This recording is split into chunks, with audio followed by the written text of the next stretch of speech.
Today we are starting 6th module and our topic is radio communication. First of all, let us see what is communication system. Communication system is used for transferring the information or message signal from one place to another.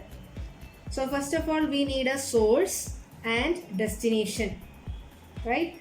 Now we need to convert the information or the message signal coming from this source to a transmittable format, and that is done by this transmitter. That is, transmitter should process the signal before directing through the channel. The channel is the medium through which the signal travels, and it can be cables, space, wires, fibers, etc. If the medium of transmission is cables or wires, then it is called as line communication. If it is through free space or air, then it is called as radio communication or wireless communication. If the medium is optical fibers, then it is called as optical communication. During propagation through the channel, some noise get added with the coming signal. So the purpose of this receiver is to remove the noise and extract the original signal or original message signal and give it to the destination. Radio communication is the process of sending information in the form of radio waves from one place to another without any connecting media. In radio communication, information is transmitted using a transmitting antenna and is received by a receiving antenna, and the channel is free space. Radio waves are not visible to the eye. They travel with the velocity of 3 into 10 raised to 8 meter per second. Now I am going to draw a radio wave. Okay, this is a complete cycle of radio wave. Number of such cycle per second is called frequency, and it is expressed in hertz. The wavelength of a radio wave is the distance travelled by the wave during one complete cycle. That is this positive plus negative, this complete cycle. Okay, that is our wavelength, and it is expressed in meters. Okay, frequency and wavelength are related by an expression that is given as C is equal to F into lambda, where C stands for the velocity of light, F is frequency in hertz, and lambda is wavelength in meters. Okay. For effective transmission and reception of the radio signal, the length of antenna is comparable to the wavelength of the radio signal. That is, antenna height should be approximately equal to lambda by 4. Now we will calculate the length of antenna required for transmitting a 1000 Hz signal and 1000 kHz signal. Okay. So if first condition, when our signal is 1000 Hz signal, that is our frequency is 1000 Hz. Okay, we are going to calculate lambda, that is equal to C by F by this formula.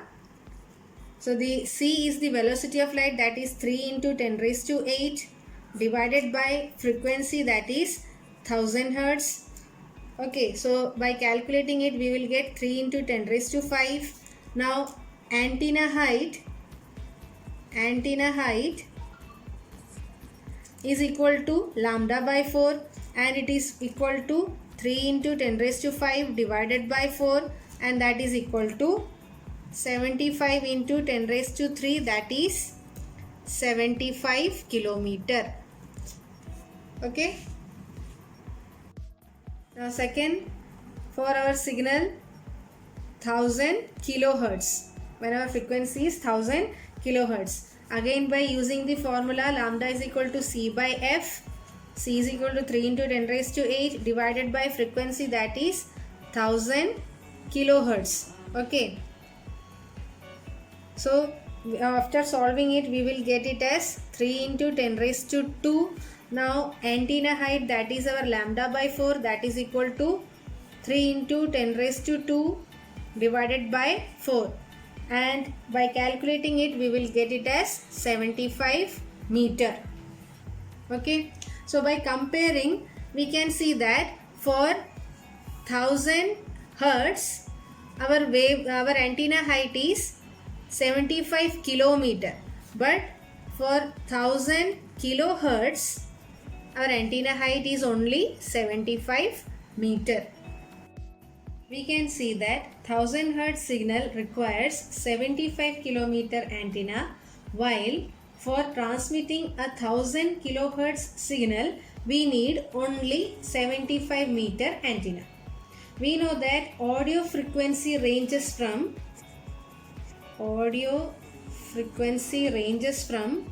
20 hertz to 20 kilohertz.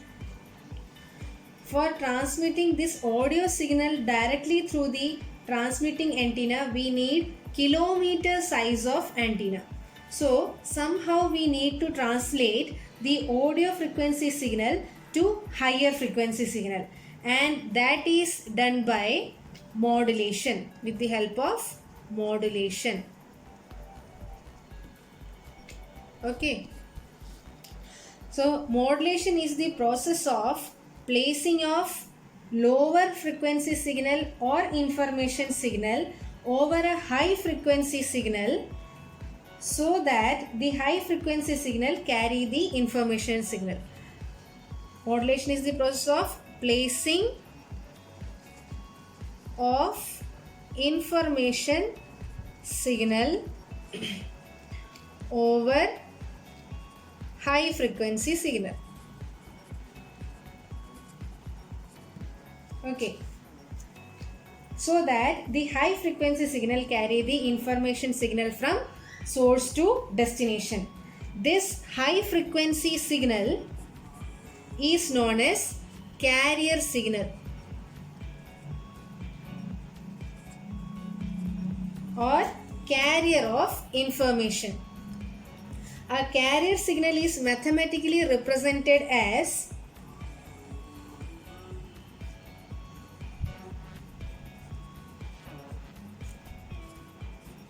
this. Okay, here this capital EC stands for the amplitude, this FC stands for the frequency, and phi C stands for the phase. So these represent the parameters of the carrier signal: amplitude, frequency, and phase. Now modulation can be defined as a process by which any one parameter of the carrier wave, that is amplitude, frequency, or phase, is varied in accordance with the instantaneous amplitude of the modulating signal. Okay, modulation can be defined as a process by which any one parameter of the carrier wave, amplitude, frequency, or phase, is varied in accordance with the instantaneous amplitude of modulating signal or information signal. Okay. Now our next topic is need for modulation. Modulation is used to reduce the size of antenna, as we have discussed. Okay, by mixing audio signals with a carrier wave, the size of antenna can be reduced to a greater extent, from kilometers to meters or centimeters, right? Now, second one, modulation allows several broadcasting stations to transmit simultaneously at different carrier frequencies. That is, since Broadcasting stations transmit at different carrier frequency. Mixing of the radio signal will not occur. Next point, it permits multiplexing by which several signals can be transmitted over the same channel without any mixing. Okay. Next point, the effect of noise and interference can be reduced by the modulation. Next, the coverage area is more for a high frequency signal compared to a low frequency signal. Thus, modulation increases the coverage area. That also we have discussed, right?